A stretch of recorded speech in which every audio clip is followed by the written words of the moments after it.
¿Qué tal, amigos? ¿Cómo les va? Bienvenidos a un nuevo podcast de Personalmente Político. Estamos comunicados ahora con un dirigente histórico del Partido Obrero, ahora es Partido Obrero Tendencia, con el cual vamos a hablar de distintas cuestiones que tienen que ver con el mundo, el país, nuestra región, el coronavirus, la economía, de todo un poco. Me refiero a que estoy en línea con el señor Jorge Altamira. ¿Cómo le va, Jorge? Gracias por atendernos. No, por favor, le agradezco mucho la entrevista. Jorge, ¿por qué no nos cuenta algo? Este panorama internacional a propósito del coronavirus, ¿a quién se lo pregunto también? Dirán muchos de nuestros oyentes en este momento, ¿no? Pero digo, una reflexión en voz alta, qué endeble que es este capitalismo, ¿no? Porque imagínense un virus que es fuerte, sí, no vamos a decir que no, pero rompe con todo el supuesto, la supuesta energía, el vigor y la fortaleza de un sistema que así se define a sí mismo, pero que en los hechos un simple virus, por más potente que sea, lo desmorona. Es decir, ¿cuánto era el verso, digamos, de la fortaleza económica de este sistema? Que a partir de un simple virus hace tambalear todo, ¿no? Mire, si se trata de la fortaleza económica, la crisis actual ya viene con antecedentes porque ha crecido enormemente el endeudamiento, tanto privado como público, y ni las compañías ni el sector público podían hacer frente a ese endeudamiento. Lo que tiene de particular esta pandemia es que priva al capital de la fuerza de trabajo. Entonces, el proceso de acumulación capitalista, la producción, se detiene. Este es un golpe severo al sistema económico, que al no contar con la fuerza de trabajo, porque hay una cuarentena, porque los servicios que no son esenciales quedan suspendidos, e incluso por la simple razón de que si continuara funcionando no tendría capacidad para evitar una cantidad de contagios severos dentro de la propia producción, ha quedado completamente, digamos, paralizado. Ahora, en donde se ve esta debilidad es en un conjunto de factores. En primer lugar, en el sistema de salud. Muchos sistemas de cuarentena se aplican con el argumento de que si no controlan la espiral de contagios, no tienen ni hospitales ni sala de terapia intensiva para abordar el tratamiento de la gente que se enferme. Esto es muy interesante porque revela una cosa del capitalismo. El capitalismo no planifica en función de la población, porque no prevé las enfermedades. Está en contra inclusive de preverlas, porque preverlas significa adelantar una inversión que hasta que no se produce la enfermedad no genera beneficio. Entonces, restrictivo con la inversión. Y cuando estás en enfermedad, grita gloria, gloria, porque súbitamente se instala una demanda fenomenal que asegura a cualquier inversión réditos importantes. El que hoy invierta en la industria farmacéutica, en investigar vacunas, etcétera, se llena de plata. En cambio, si lo hacían hace 5 años y hoy ya teníamos la vacuna, se hubiera ido aplicando moderadamente, como se aplica la vacuna habitual en el otoño contra los resfríos y contra las gripes, y se pierde el beneficio. De otro lado, los estados han privatizado los sistemas de salud, los han convertido en una poderosa fuente de lucro.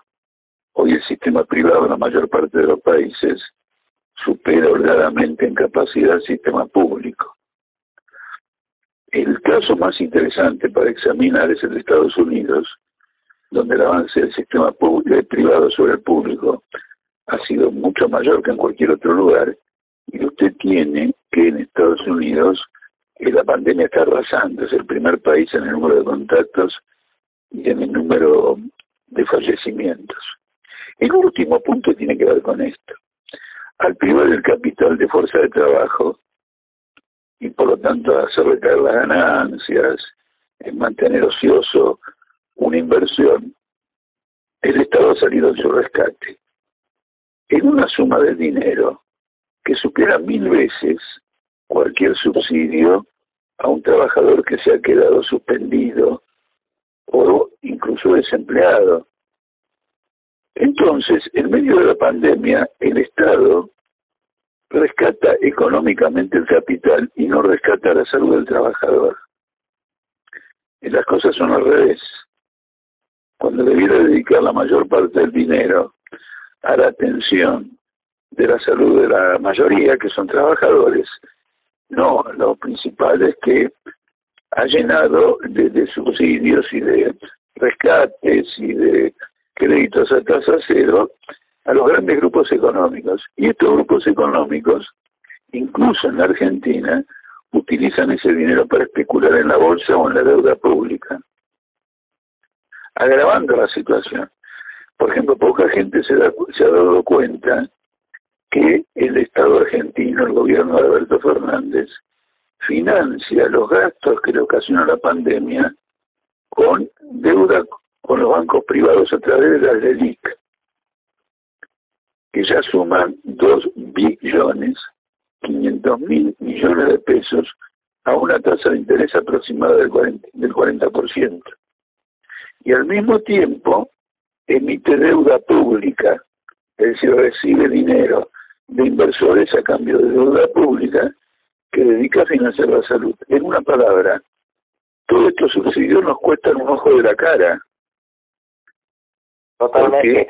Porque benefician a un capital que es puramente especulativo, no es un capital que está poniendo ese dinero en una mayor producción. Perfecto, pero a nivel global me refiero yo ahora esta pregunta, Jorge. Digamos, para hacerlo más práctico, ese ícono que se encuentra en Wall Street, que es ese toro enorme mostrando o queriendo demostrar la fortaleza y el vigor del capitalismo, a partir de una pandemia, digamos, termina siendo una hormiguita, lo convirtió en eso. Me gustaría una reflexión suya al respecto. No, ocurre lo siguiente, le vuelvo a decir, la situación era grave antes. El virus aparece en un sistema capitalista dañado por un enorme endeudamiento y una enorme especulación. No toma un capital, por ejemplo, si esto hubiera ocurrido hace 100 años, o hace 150 años con un capitalismo más vigoroso, también hubiera habido algún tipo de problema, pero no se puede decir que aquel capitalismo estaba al borde de la quiebra. Ahora hay bancarrotas. Si el gobierno no sabe rescatar bancos, los bancos quiebran. Si no sabe rescatar fondos privados, los fondos privados quiebran, la gente retira los fondos, retira el dinero que puso en esos fondos. Es decir, estamos hablando de un virus que en su efecto paralizante golpea, mire qué interesante, a un organismo de riesgo, que es el capitalismo, que tiene un montón de enfermedades y que por lo tanto el virus le causa un impacto superior. Acá hay una reflexión, la más importante en mi opinión, es un poquito abstracta, pero es la más importante, y es la siguiente: la organización social de los seres humanos es la forma en que la humanidad media con su medio natural, intermedia, ¿se entiende? Sí. Es decir, nosotros no mediamos con el medio natural cada uno por su lado. Lo hacemos a través de una organización, producimos alimentos, medicina, etcétera, turismo, toda una organización que media. Esa organización ha producido, por ejemplo, daños climáticos fenomenales a través de los pesticidas, a través de la combustión, a través del extractivismo, etcétera. Es decir, mediamos con la naturaleza a través de este sistema.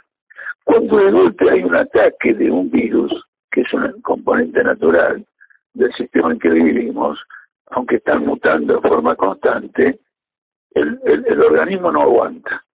Este organismo social capitalista no aguanta. Quiere decir que ha caducado. Este es el punto.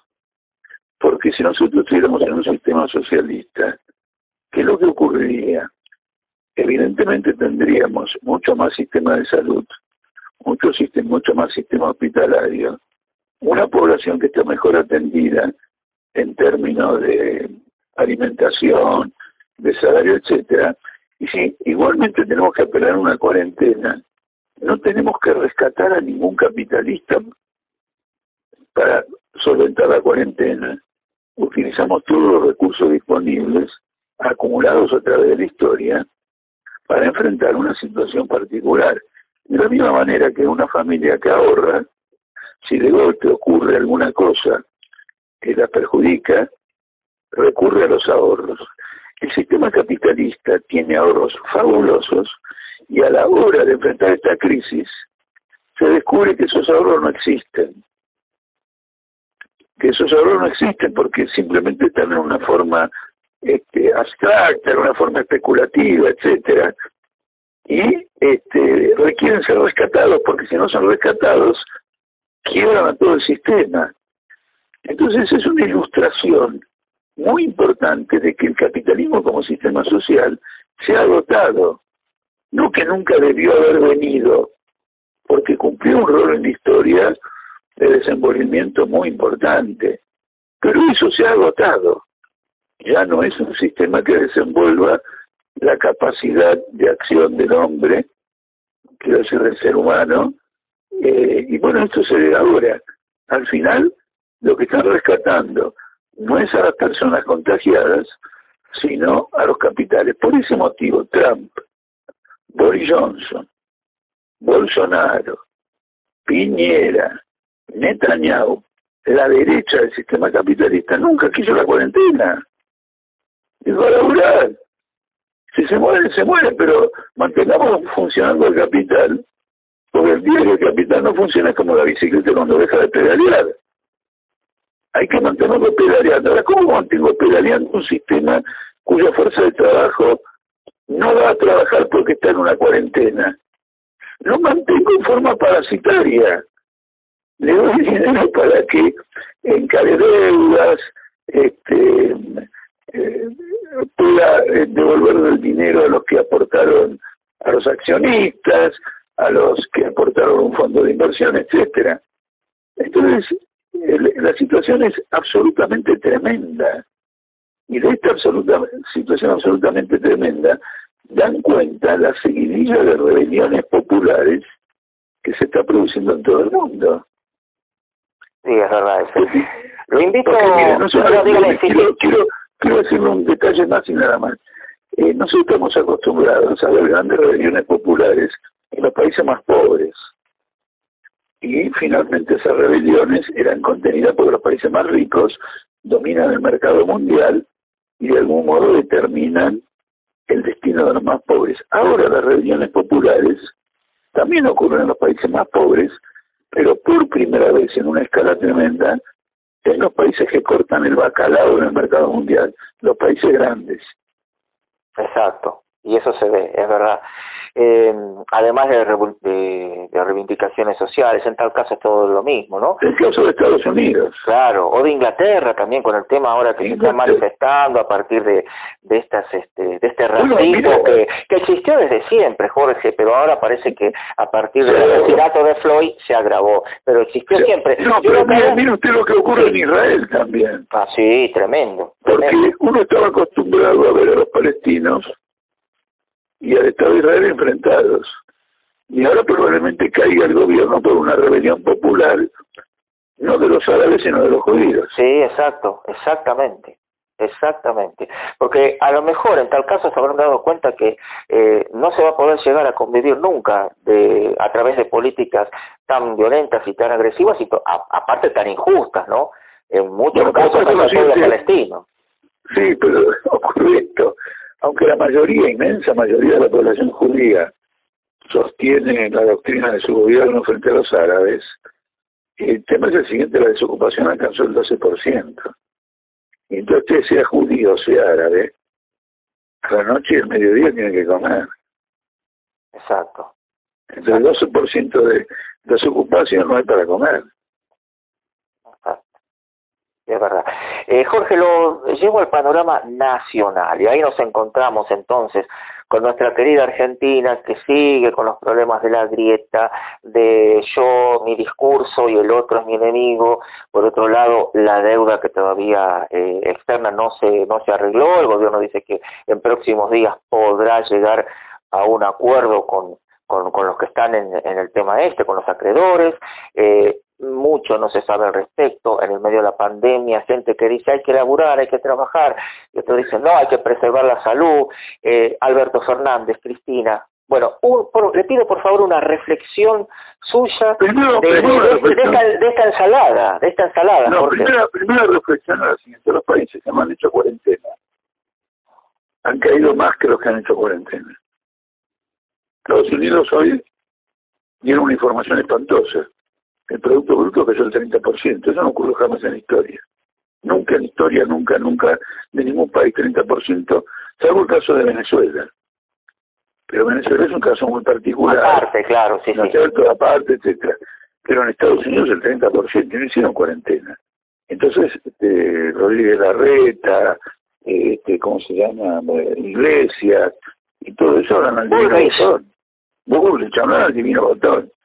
Ustedes tienen Bolsonaro, tienen Piñera y tienen Trump, y ahí el Producto Bruto ha caído mucho más sin cuarentena o con cuarentenas muy parciales de algunas provincias que no parece que han hecho cuarentena. Así que todo eso es un fenomenal verso. Es un verso fenomenal, porque el problema de fondo es la inseguridad del capital en si dispone o no de fuerza de trabajo. Exacto. Y eso es insoluble. Bueno, ese es un aspecto. El otro aspecto es el siguiente. Acá con la historia de la grieta nos están contando un cuento perverso. ¿Por qué un cuento perverso? Porque los gobiernos desde hace bastante tiempo han robado todos. Entonces, el opositor denuncia al oficialismo porque robó. Lo que robó Menem no tiene nombre.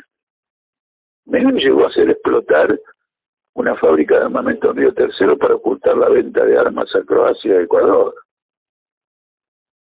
Y ahí la cometa por esa venta de armas fue fenomenal. Entonces, los gobiernos, los opositores denuncian al oficialismo por corrupto. Luego ellos llegan al gobierno, ¿no es cierto? Y tienen episodios de corrupción fabulosos que ya antes habían ejercido en forma privada sin estar en el gobierno, que es el caso de Macri. Macri hizo de la transparencia y de la honestidad su bandera política, pero ¿cómo terminó al final la gestión? Bueno, ocurre lo siguiente, es notable, porque todo el mundo sabe que la familia Macri, desde la época de la dictadura, hacía negocios sucios. Todo el mundo sabe. Que haya podido venderle a la gente lo de la transparencia es notable. En realidad, la gente lo terminó votando porque se había agotado el kirchnerismo. La tolerancia crítica, digamos. No, el kirchnerismo ya no estaba dando ninguna respuesta popular a nada. Porque le quiero recordar lo siguiente, que la gente se olvida. Cristina perdió las elecciones de 2013, cuando Massa le ganó a Scioli en la provincia de Buenos Aires. Es decir, perdió la provincia de Buenos Aires en 2013. Debido a esa derrota, ella no pudo intentar la reforma constitucional. Exacto. Para otra elección. Después, en el 2015, perdió de nuevo, ya perdió 2 veces, con Macri. ¿Por qué? ¿Por qué perdió con Macri? Porque el peronismo se fue con Macri. Massa, Lavagna, toda una parte del peronismo se fue con Macri. La segunda derrota. En el 2017 volvió a perder en la provincia de Buenos Aires, le ganó Bullrich. Entonces, se produce la debacle del macrismo económica, y ahí Cristina Kirchner dice, bueno, yo perdí antes porque la baña se me fueron para el otro lado, les voy a ofrecer que ellos gobiernen y yo voy a quedarme atrás. Y ahí surge Alberto. Y ahí surge, digamos, de un compromiso Alberto que, de no haber surgido, el país hubiera entrado en un proceso revolucionario. Porque lo que hay que decir es que Alberto y Cristina lograron construir un ancla electoral para una población que estaba al borde de la rebeldía. Y entonces dicen, bueno, nosotros vamos a terminar con el macrismo, y lograron conquistar esos votos que les permiten gobernar. Ahora tienen dificultad para gobernar. Entonces usted tiene dos bloques constituidos por gente que ha metido la mano en el hasta morir. Yo personalmente pienso que el macrismo más que el kirchnerismo, pero bueno, habrá que sacar la calculadora y hacer suma. ¿Por qué pienso? Porque el kirchnerismo es el robo presupuestario, inflar precios, el otro es un robo mucho más financiero, con complicidad de bancos, de fondos internacionales, etcétera, y es un volucazo más mayores. Entonces ahora dicen que es la grieta para ocultar que tenemos de los dos lados alternativas corruptas, para ocultar que los dos están en la misma porquería, fingen que se pelean entre ellos sobre quién debe el precio y quién no debe el precio. Jorge, ¿por qué no me habla un poquito respecto de lo que usted considera, por supuesto, de su figura, hasta ahora, porque se ha visto muy poco, en definitiva, él asume y ya empieza a los pocos meses el tema de la pandemia, pero digamos, ¿qué expectativas tiene respecto al gobierno de Alberto Fernández?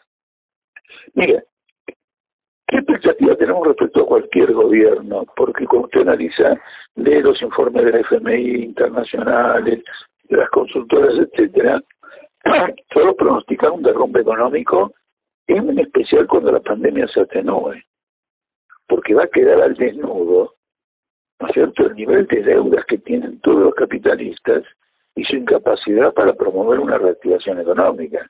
Además de la pandemia, la población va a salir muy golpeada. Quiere decir que el consumo de las personas va a caer fuerte.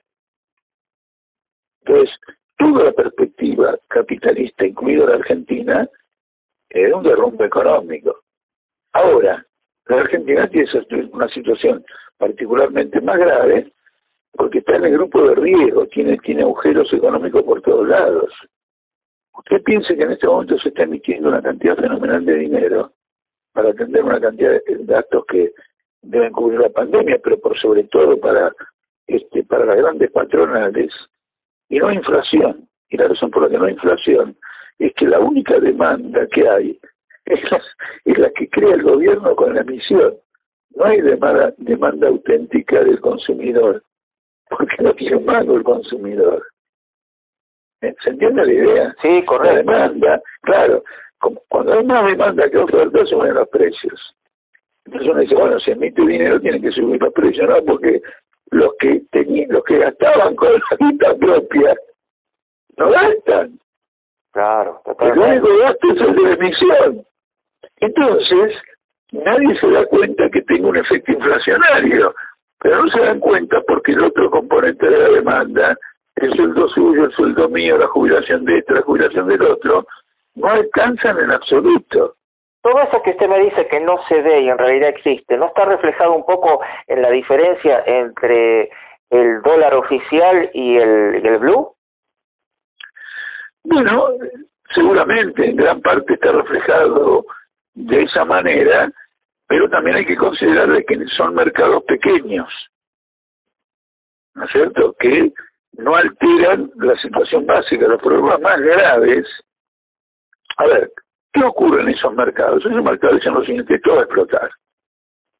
Y entonces, a pesar de que tienen prohibido compra por todos lados, se las arreglan para comprar, por eso el mercado es chico, y sube el precio. Pero ese precio está advirtiendo que el esquema actual no va. ¿Por qué no va?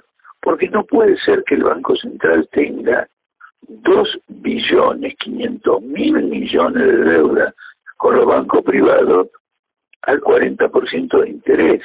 Usted se da cuenta que es un interés que significa casi 1 billón de pesos que el Banco Central tiene que dar a los bancos. Como el Banco Central no le va a dar ese dinero, refinancia, le paga los bonos que vencen, la DELIC que vencen, con más DELIC. Entonces usted tiene una situación francamente explosiva, para la cual el gobierno no tiene ninguna respuesta. La única respuesta del gobierno es que se sabe que el mundo entero está en esa situación y espera que alguien a nivel mundial establezca alguna regla de salvación general. Exacto, a propósito de eso le quería preguntar, ¿considera usted que va a haber algo de eso en función de la pandemia? Bueno, es difícil porque lo que domina hoy en el mundo es la guerra económica entre los países.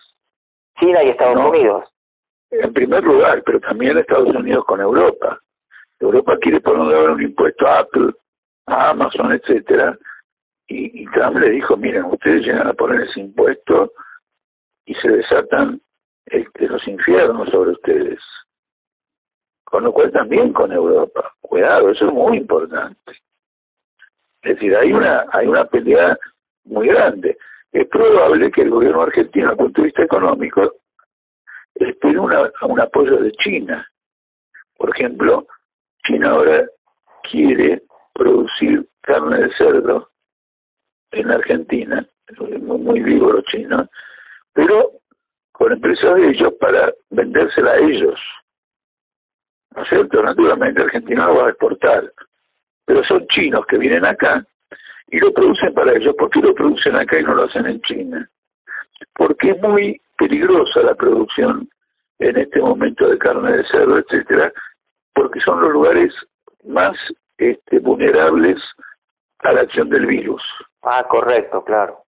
¿Entiende? Sí. Entonces, el punto de vista dice, yo me evito un virus en China, eventualmente que se las arreglen los argentinos, pero como ellos necesitan dólares que exporten de Argentina a China,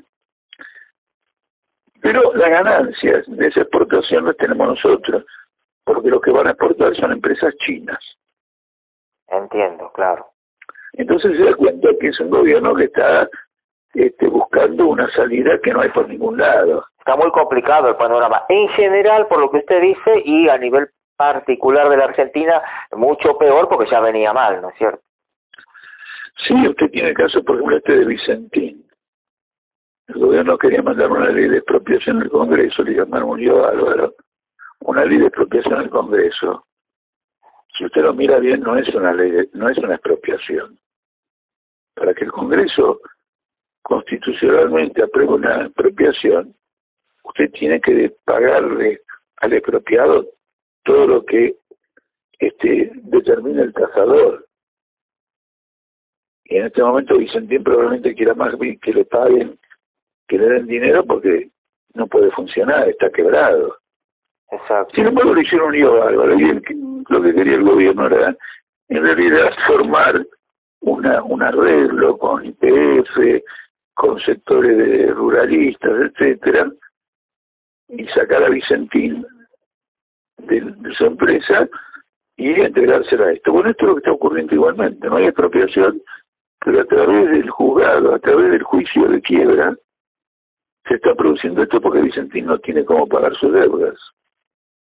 No, es tremendo. Y dentro de los problemas que hay en nuestro país, en Argentina, hay uno muy particular del cual me gustaría su reflexión también, en la parte final de nuestra entrevista, que además mucho agradezco porque nos ilustra respecto de situaciones que son internacionales que afectan, por supuesto, a nuestro país, tanto como que vivimos en el mundo en el planeta Tierra, tan conflictivo, por cierto. Y es el tema, digo, a nivel nacional, de los jubilados. Fíjese que los otros días estuve leyendo en Clarín un artículo de su hermano, el periodista Ismael Bermúdez, que se refería a lo complicado que la tienen las personas entre 40 y 50 años actualmente y que van a llegar a la edad de jubilarse sin los aportes necesarios, por distintas circunstancias, porque están desocupados, porque trabajan en negro, en fin, por distintas circunstancias. A todo esto también, el martes que viene, tengo la información de que usted va a dar a través de Zoom una teleconferencia en la cual se va a, digamos, expresar respecto al tema. Así que, como una suerte de previa a ese evento, me gustaría su reflexión al respecto. Bueno, quiero decir lo siguiente, ya lo hemos vivido esto. El primero que colocó a los que tienen 40 o 50 años sin posibilidad de jubilarse fue Menem. Yo me acuerdo porque yo hacía campaña política y lo denunciaba. ¿Por qué? Acuérdense que en Menem la desocupación llegó al 20% y la desocupación y la subocupación al 15%. quiero seguir, trabajo en negro, entonces no había aporte de nadie. Y además Menem bajó los aportes patronales. Por eso cuando se dio Kirchner, heredó la situación de que todos esos que no llegaron al aporte, pero no por culpa de ellos, sino porque estaban desocupados o sus patronos tenían en negro, no se podían jubilar. Entonces ahí armó este sistema de jubilación que usted aportaba ahora y podía empezar a cobrar. Exacto. Sí, completar eso. Y que todo el mundo lo denunció porque iba dirigido a gente que, es decir, que no aportó y que igual se jubila. Es decir, que más o menos sería como si estuvieran cobrando ladrones. Claro, y el tema es que los que aportaron se perjudicaron porque se acható, digamos, para abajo el tema. No, eso lo acható el gobierno. Por eso, bueno, pero a través de la política. Quiero decir... No, usted puede hacer esa política de la cual los obreros no tienen la culpa porque fue la política de Menem y Kirchner era menemista cuando gobernaba Menem, ¿no es cierto? Usted tiene que defender a esos trabajadores a la hora de jubilarse porque no es culpa de ellos. Sí, pero ¿sabe lo que pasa, Jorge? No, pero permítame, usted igual... Sí. No, eso lo hizo Kirchner. No, yo lo que estoy diciendo acható. Sí, pero esa achatada terminó perjudicando al que estaba aportando. Le explico por qué. Porque de pronto cobraba lo mismo el que tenía 30 años de aporte que el que no aportaba nada. No. Ocurre lo siguiente, eso lo hizo Kirchner. Pero claro, sí, es cierto. No, pero a ver si usted me entiende.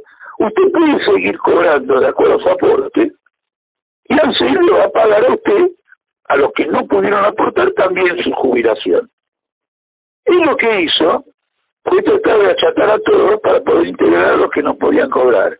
Pero eso fue una política de él, porque la plata que ingresó al ANSES, él la dedicó a pagar la deuda externa. Hoy en este momento, ANSES tiene un montón de títulos de la deuda externa que no va a cobrar nunca, como sí ocurre con los sectores privados, porque el Estado la tiene bajo su tutela. Entonces, como el Estado le debe al ANSES, no le paga, es como si usted estuviera endeudado con su mujer. Entonces a su mujer no le interesa cobrar, porque dice, al final, ¿qué hago? Me lleno mi bolsillo desvalijando a mi marido. Claro. No tiene ningún sentido. Entonces le metió una fenomenal deuda. Esa deuda en gran parte era en pesos. Y hoy no vale nada. Es decir, que los Kirchner liquidaron a ANSES. La estafaron, la reventaron. Pero porque siguen una política capitalista. Comprar la deuda externa. Cuando Cristina Kirchner decía, nos hemos desendeudado, quería decir lo siguiente, que le habían pagado efectivamente al capital exterior, se desendeudaron con ellos, con el ingreso de los jubilados. Claro, y se endeudaron con los jubilados, claro. Exactamente. Entonces ahora, el gobierno ya mostró lo que va a hacer, lo dijo muy claramente Martín Guzmán en la televisión. Él va a subir la edad jubilatoria y va a seguir achatando. La jubilación se va a convertir en una pensión a la vejez. Hay una película con Alterio, Héctor Alterio, en que él se jubila y es feliz, va a dejar de laburar, va a cobrar su jubilación, y ahí tiene un romance, y etcétera, y todo fenómeno. Esa época en que jubilarse era un alivio se terminó. Exacto, tiene razón. Entonces se transformó en una pensión a la vejez. Usted va a tener asignación por hijo y pensión a la vejez. Y el gobierno va a decir que está cuidando a los jubilados. Claro. Es tremendo realmente. La última, Jorge, porque no quiero molestarlo más, la verdad es que le agradezco mucho su tiempo. La última, tiene que ver con esta interna, porque a partir de todo lo que sucedió en el Partido Obrero, ustedes ahora son Partido Obrero Tendencia, pero a ver, déjeme decirle que usted es un histórico, usted es el fundador del Partido Obrero, y de pronto realmente fue una conmoción que, vamos a decir así, usted después me corregirá qué es lo que sucedió, pero que lo hayan echado de la forma en que sucedió. Yo hablando con la gente del Partido Obrero, por otras notas y otras entrevistas, le comenté esta situación y déjeme decirle lo que en su momento le comenté. Le digo, hay que, entre comillas, por supuesto, hay que sacarse de encima del partido, digamos, dentro del partido, a una figura destacada como el caso de Jorge Altamira, del mismo Ramal. Digamos, es un tema y además con los miles que expulsaron. A lo que ellos me dijeron, los del Partido Obrero oficial, digamos, por llamarlo de alguna forma, que el tema había sido que en principio no habían respetado el estatuto, no lo aceptaron, entonces, bueno, eso fue lo que sucedió. Y además, dejaron muy destacado el tema que consideraron una traición que ustedes hayan llevado este hecho ante la justicia, ante el juzgado de Cervini y de Cubría. Eso les dolió, pero muchísimo, y lo tomaron como una traición por parte de ustedes. Simplemente quisiera una reflexión, por favor, Jorge. Sí, mire, si usted me está diciendo las cosas que exactamente como se las contaron, estos compañeros se han transformado en los delincuentes. Los que llevaron el tema a la justicia fueron ellos. Nosotros lo hemos denunciado. ¿Cómo fue? Ocurre lo siguiente: en esta ruptura, numerosas regionales del Partido Obrero quedaron de nuestro lado. ¿Se entiende? Sí. Es decir, por ejemplo, Salta, el Partido Obrero de Salta está con nosotros. El Partido Obrero de Santiago del Estero está con nosotros. El Partido Obrero de Jujuy está con nosotros. El Partido Obrero legal, reconocido, ¿me explico? Sí, sí, correcto. Y lo mismo el Partido Obrero de Tucumán. Entonces, inaudito en un partido de izquierda, la dirección del partido oficial intervino y dio una intervención judicial al Partido Obrero de Tucumán. Entonces el Partido Obrero de Tucumán se defendió. Rechazó la intervención, no la aceptó. Ellos dicen que el rechazo a la intervención significa dar paso a la justicia, pero si el que dio la intervención fueron ellos. La justicia intervino, está intervenida el Partido Obrero de Tucumán, por la justicia pedido de ellos, como nosotros vamos a pedir la intervención de nuestra propia regional. ¿Se entiende o no? Sí, correcto, sí, no lo estoy escuchando con suma atención y créame, además está todo grabado, Jorge, todo lo que le acabo de decir es tal cual como se lo dije, como me lo dijeron, va. No, y lo mío también ahora está grabado. Entonces, sí, tal cual. Por eso, entonces, ¿qué ocurre? Por haber apelado, ellos dicen lo siguiente: nosotros somos mayoría a nivel nacional, somos el partido oficial, no creo que sea mayoría, pero no importa, somos el partido oficial reconocido legalmente. Intervenimos una seccional. Nosotros rechazamos la intervención judicial de la seccional. Entonces ellos dicen que el rechazo nuestro provoca la intervención de la justicia. No, el que provocó la intervención de la justicia fueron ellos. Bien. ¿Algo más que quisiera decirnos en el final, Jorge? No, porque esta crisis es importante políticamente, pero muestra grandes reservas del Partido Obrero, porque usted piensa lo siguiente. Bueno, en primer lugar, los estatutos, que usted se imaginará, los escribí yo. No, por eso le digo, yo les comenté, o sea, es complicado, a lo mejor, perdóname que le diga esto, a lo mejor se trate, en todo caso, y se lo comenté directamente a la gente del Partido Obrero oficial, por así llamarlo, digo, a lo mejor ustedes consideraron una suerte de cambio generacional, pero el cambio generacional no se puede llevar la historia del partido. Textual, así le dije. Y aunque lo considero parte del partido, porque parte de la historia. No, el cambio generacional no. Los que dirigen el partido oficial, como Pitrola, Heller y otros más, están en los grupos de riesgo del coronavirus. Entonces no me vengan con la generación. En cambio, yo estoy rodeado de realmente una nueva generación. Yo creo que le llevo 30 años al primero que viene más abajo de mí. Entonces eso de nueva generación no es correcto. El tema es el siguiente: para poder tener una discusión seria y presencial en todos lados, cuando hay una divergencia, el Estatuto del Partido Obrero admite el derecho a tendencia, que es una forma extrema de defender la democracia. La prueba que nosotros teníamos esa capacidad de ser una tendencia es que cuando pedimos ser reconocidos, lo hicimos con el aval de 380 firmas. Y en 2 semanas nos se transformaron en 1.200. Y ahora somos 1.500. Usted no puede expulsar a 1.500 militantes. Además, nosotros pedimos eso un día sábado o viernes y no pasaron 10 horas y nos echaron. Es decir, que la expulsión fue dictada por un grupo que ni siquiera convocó a su comité nacional. En segundo lugar, usted no puede expulsar a nadie en el Partido Obrero sin darle derecho a defensa. Y nosotros no hemos tenido ningún derecho a defensa. Por lo tanto, la propia expulsión no tiene la calidad legal política, ¿no?, que corresponde. No la tiene en absoluto. Y el tema es que el partido, la gran discusión es la democracia interna en el partido, que nosotros defendemos, y el segundo aspecto es que el partido tiene una gran deriva parlamentaria. Ellos aducen también, perdón Jorge, porque me estaba acordando, ellos también aducen que en el caso de la agrupación ahora de ustedes, son muy personalistas, y eso ellos no quieren el personalismo, en su figura me refiero, ¿no? Bueno, eso es una tontería porque pasa lo siguiente, a ver, ¿cómo le puedo explicar? Es como si ustedes, por ejemplo, el peronismo no lo querían a Perón porque era personalista.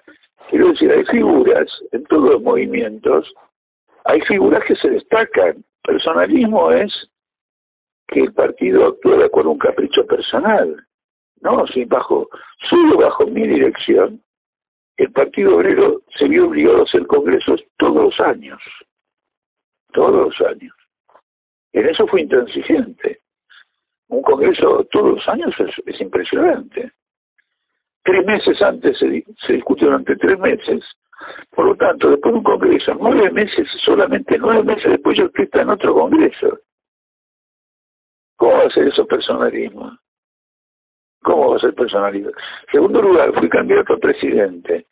Naturalmente, ante la opinión pública, me hago notar si soy candidato a presidente como cualquier candidato a presidente, más que cualquiera que es candidato a concejal. Pero esos son los avatares de la política. Hoy Alberto Fernández es una figura, antes no lo era. Cristina Fernández es lo que es como figura por una trayectoria que antes no había tenido. Estaba bajo la sombra de su marido.